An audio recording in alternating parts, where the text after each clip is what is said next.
নমস্কার, কেমন আছেন? সৌমিস ডেইলি লাইফে আপনাদের স্বাগত। চলে এসেছি একটা নতুন ভিডিও নিয়ে। আজকে বানাবো কাতলা মাছের তেল ঝাল। প্রথমে কড়ার মধ্যে কিছুটা পরিমাণ তেল নিয়ে আমরা মাছগুলোকে ভালো করে ভেজে নেব। মাছগুলো ভালো করে ভাজা হয়ে গেলে আমরা ওগুলোকে একটা পাত্রের মধ্যে তুলে রাখবো। তারপর ওরই মধ্যে আরও কিছুটা পরিমাণ তেল দিয়ে আমরা খুব সামান্য করে একটু 5 ফোঁটান দিয়ে দেবো। 5 ফোঁটানটা দিতেও পারো, নাও পারো। তারপর বেটে রাখা মশলাটা দিয়ে দেবো। মশলাটা বলতে ওখানে আছে পেঁয়াজ বাটা, আদা বাটা, রসুন বাটা একসঙ্গেই বেটে রেখেছিলাম, সেটাই ভালো করে ভেজে নেব এবং সামান্য পরিমাণ নুন দিয়ে। মশলাটা কিছুক্ষণ ভাজা হয়ে গেলে তারপর ওর মধ্যে দিয়ে দেবো কেটে রাখা টমেটোটা এবং ভালো করে ভেজে নেব যতক্ষণ না মশলাটা থেকে তেল ছাড়ছে।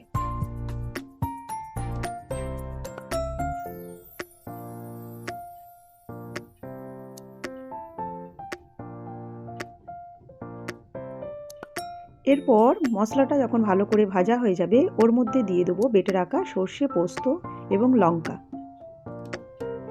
লঙ্কাটা আমি বেটেই রেখেছিলাম এবং প্রয়োজন মতো ওর মধ্যে জল দিয়ে দেব। যে যেমন পরিমাণে গ্রেভিটা চাইবে সেই অনুযায়ী জলটা কিন্তু দিয়ে দেবে এবং সামান্য পরিমাণে হলুদ দিয়ে দেবো। আমি হলুদটা জলেই দিয়েছি কারণ ওতে কালারটা ভীষণ সুন্দর আসে, আপনারা দিয়ে দেখবেন।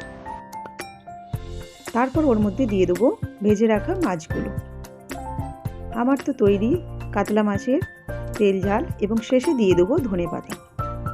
আপনারা কেমন করেন অবশ্যই কিন্তু জানাবেন এবং আমার যদি কোথাও ভুল হয়ে থাকে আপনারা কিন্তু অবশ্যই বলবেন যাতে আমি আমার ভুলটা সংশোধন করতে পারি। ভালো থাকবেন, সুস্থ থাকবেন, ধন্যবাদ।